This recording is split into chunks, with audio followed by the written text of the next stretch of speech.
احد کی جنگ میں 70 صحابہ شہید ہوئے. یہ وہ جنگ ہے جس میں امیر حمزہ کا سینہ چاک کر کے کلیجہ چبایا گیا تھا.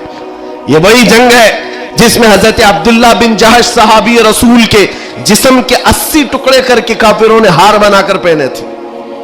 یہ وہی جنگ ہے جس میں انس بن نزیر صحابی ہے, ایک انگلی کے علاوہ ان کے پورے جسم کا کوئی گوشت باقی نہیں تھا. یہ وہ جنگ ہے جس میں سعد ابن ربی کے پیٹ کو پھاڑ کر انتڑیاں باہر نکال دی تھی. یہ ساری موب لنچنگ ہوئی ہے.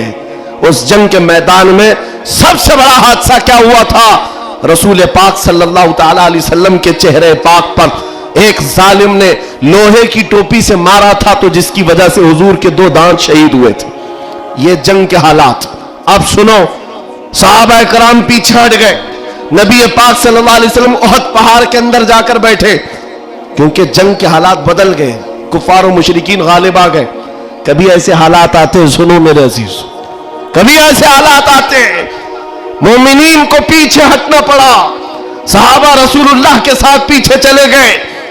لیکن جب ایسے حالات بنتے ہیں نا, تو ان ظالموں کو کیڑے کاٹنے لگتے ہیں اچھل کود کرنے کی.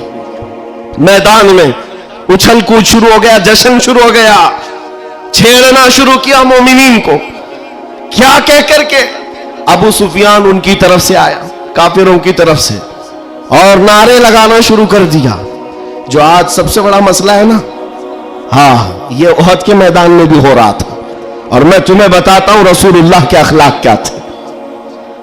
ادھر سے ابو سفیان کہنے لگ گیا, کہاں ہے محمد, کہاں ہے ابو بکر, کہاں ہے عمر؟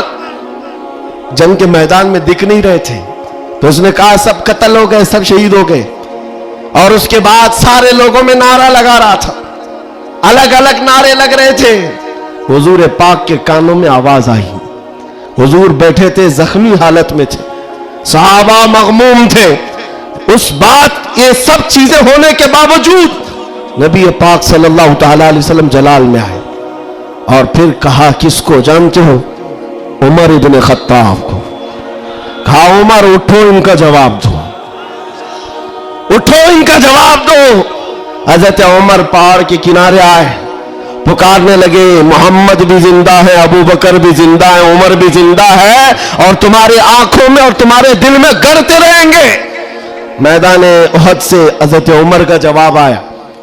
اب ہکے بکے رہ گئے, اچھا جواب آ رہا ہے,